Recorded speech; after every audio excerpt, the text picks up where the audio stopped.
All right, so this week, which is December 9th through the 15th, we've got quite a bit going on. And we just finished the transit of the fifth hexagram and are moving into the 26th hexagram today. So, what does that mean? Well, this last week, like I mentioned, we experienced the tail end of the fifth hexagram. And now we're going to embrace this full moon. We're going to embrace this 26th hexagram. And during the fifth Gene Key transit, we experience the shadows of impatience, the gift of patience, which leads to the city of timelessness. And the shadows of the fifth Gene Key may have shown up for you in a pessimistic manner, where you may have given up on things, embraced the deep-seated fear that nothing can or will ever get better. The cool thing is with these shadows, we don't have to stay there. Then, if maybe you didn't experience the pessimistic manner, maybe you found yourself in a bit of a place of pushiness, okay? And to get out of the shadows of pessimism, it usually takes a crisis of sorts to break free from that heavy melancholy, fear-based place. When we're experiencing the side of the shadow that is more along the lines of pushiness, the anger-based version of the shadow, you probably have been forcing things along that are inharmonious to the flow of life, which can make everything seem harder and ungiving than it probably really is or should be. And so when we're resistant to the natural flow and messages in life, we tend to get angrier. We suffer from exhaustion with no true known reason, and sometimes even defeat. And it can create a barrier between you and those you hold dear. And it can or will take an unfortunate event for you to snap out of it and release the tension and try to start living again. It's almost like a rubber band. You keep pulling and pulling and pulling and stretching it and stretching it and trying to make it work. And then it just snaps. And then what? You have to start all over. So reaching the gift of patience means trusting in life, the flow that it naturally brings, even in the harder times. Patience is about just being, not always doing. So when we reach the gift of patience, our bodies can even reach a higher frequency, opening our hearts, brightening up our lights a little bit more. And we find that we integrate quite beautifully into the flow of life and the natural melodies that surround us. I have a card here from my I Ching deck for the fifth hexagram. And the fifth hexagram is called waiting. It's about perseverance. It's about taking care of our essentials, restraint, knowing moderation, knowing the right time. We're not pushing against things and not forcing things to happen right now because we want them to. And the full moon, right? The full moon it's coming up big. And this full moon is in Gemini, and full moons are beautiful energies to do releasing, ritual work. Gemini is actually about communication. And so part of the lesson during this full moon is to work through some of the old shit you've been carrying around for too long. It's time to speak our truths and have some of those important conversations that we've been putting off. Now, while that is part of the plan, or should be, with that said, remember that words have power and they have consequences too. And you can create magic with your words. You can even create new realities for yourself when done so out of love. The answers that you are seeking are coming, and they will become more clear with an open heart and an open mind. And so as you are contemplating these conversations, maybe you already have this popping up in your head, which conversations need to be had that you've been dreading, you've been avoiding, you've been putting off because you don't know how the other person's going to react. Or are they going to react, or are they going to respond? Two totally different things. And probably you fear they're going to react because that's what they've done in the past. And so just know that as you decide to have these conversations, and it is a decision you have to make, or at some point it could be forced upon you. But that's not really our goal here. Our goal is to embrace what actions we need to take and do those consciously. We need to respond. We need to move through this experience without it being thrown on us while we're in the defensive, because nothing good comes out of the defensive. And we spent 30 days in November self-reflecting and discovering truths about ourselves and releasing old stories that didn't make sense anymore. Here in December, we're taking that knowledge and we're weaving it into the actions that are going to take us into this next decade. So think about that a little bit and what that might mean for you. The 26th transit, which I have an I Ching card pulled here as well, will be with us from today through the 14th. This brings us the shadow of pride, the gift of artfulness, and the city of invincibility. And so if we think about that, our pride moving into artfulness and then invincibility, usually we're so full of pride because we need people to see us. We need them to recognize us. We need them to know we exist. And so we are pushing. We need people to recognize us. We are trying to be prideful, gaining the attention of others. And then all of a sudden, we might decide that it's not working or it's not supporting the life of our actual dreams. And so we have to find a balance. And so then we move into artfulness, which then leads to the city of invincibility, which means where at first in the shadow, we're pushing for people to see us. Our ultimate goal is the city of invincibility, where it's not important anymore. So sit with that for a second. We cannot force our purpose out into the world, okay? And so this particular key has a lot to do with how you use your will correctly and harmoniously with the flow of the universe. The more we try to control life by putting ourselves before the whole, the more we're going to find ourselves in the shadow of pride. And ego is the word at play here many times during the shadow. Those who are embarking through the shadows of pride will find themselves either on the manipulative side or perhaps even the boastful side, if not actually experiencing both before you're done with the shadows. And as we transition into the gift, experiencing the gift of artfulness is to experience the difference between your will and your intention. We cannot force our purpose out into the world without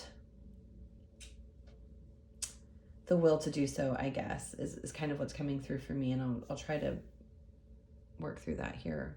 But as you start to dig into the attitude you carry towards your purpose, your intentions, your actions, you're going to start to embrace your intuition and understand your intentions and how to put them into place.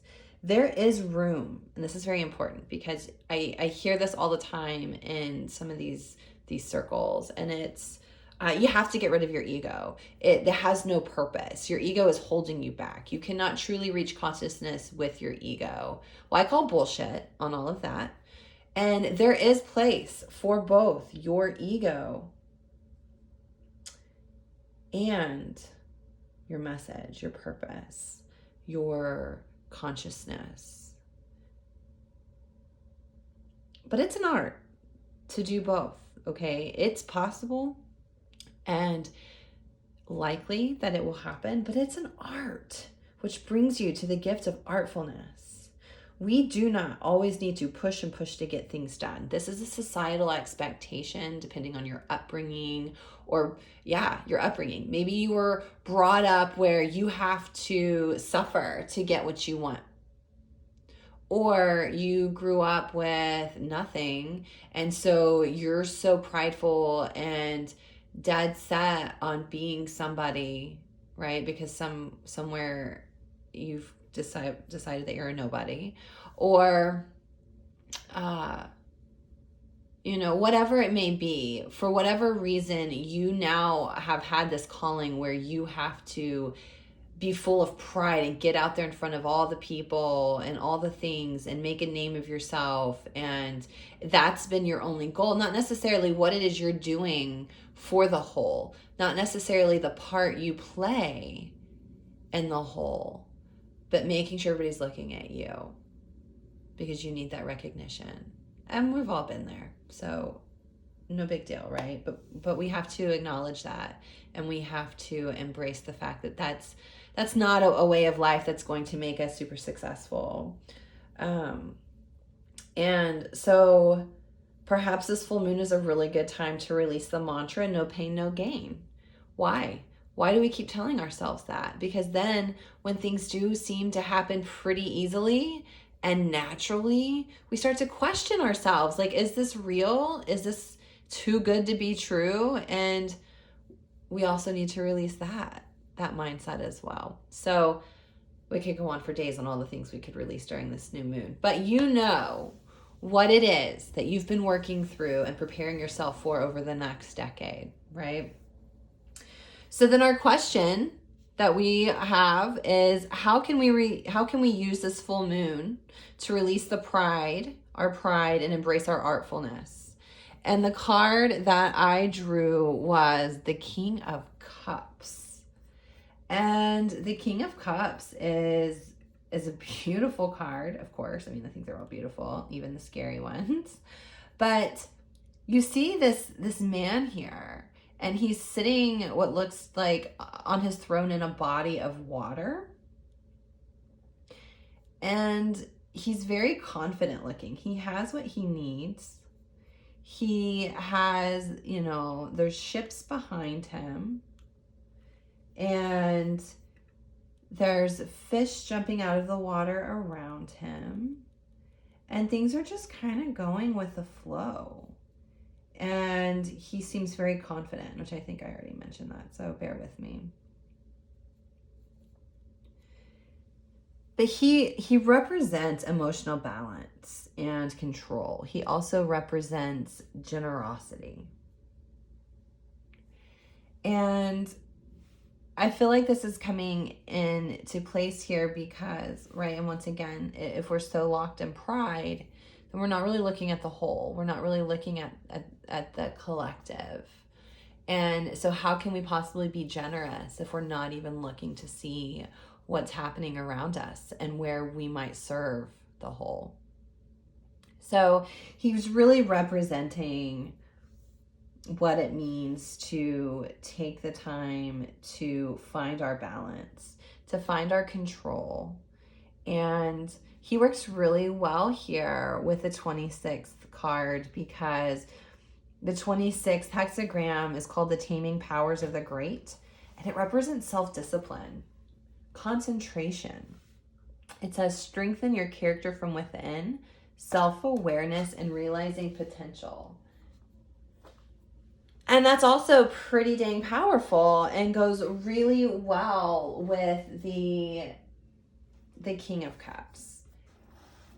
And the King of Cups I can't think of a better card that maybe we could have picked to go along with this. And that's why I love tarot so much, is because very rarely do I not get the answers. And they're not always probably the prettiest or sweetest of answers, but we have them. And that's why I like them so much. And so as we are, gaining our mastery over our emotions, then our creativity and our conscious mind can thrive. And we're able to really tune into the heart, not necessarily the mind. And as we start to release a lot of the mind chatter, because that's where we get stuck in the mind chatter, is all of the things that either were told to us as we grew, or things we were telling ourselves, and we kind of get stuck in those patterns, and our emotions revolve all around those things. And so now we can release that. And if you are in a place where maybe you're searching for love, the King of Cups shows someone who is balanced and loving, maybe headed your way. So if you've really been putting the intentions out there to bring someone into your life to give you that balance, I think you're you're likely to find that here probably in the near future. It also can stand for a spiritual mentor in your life, or a spiritual mentor that might be entering your life, someone who has a deep understanding of what others need for spiritual growth. That might happen as well. And we all have places in our life for spiritual mentors. And I just caution that no, you don't make your life revolve around any spiritual mentors that you may come across. There's plenty of gurus out there and spiritual mentors that can guide you along your path, but your path is going to change over time. And so there's no one spiritual mentor that's probably going to last your lifetime. So take what you can, accept what resonates with you, and let go of what doesn't with any mentor that comes into your life. And start really contemplating where you might be able to create greater balance in your life, greater balance between the mind chatter and the heart. And how can you support others on their emotional journeys as well? Are you not setting space for those who set space for you? That's a really good question. There's many times where you may have friends that you lean on and just dump all over them, and you may not realize that there are times where they've tried to come to you and you've not made space for them. So evaluate that and see if there are areas where you can give emotional support to others as well. And that's really how we can start to release our pride and embrace our artfulness. So thank you for joining me today on this weekly quest. And I am totally looking forward to next week's message, because they're getting really good as we move into the next decade. So namaste.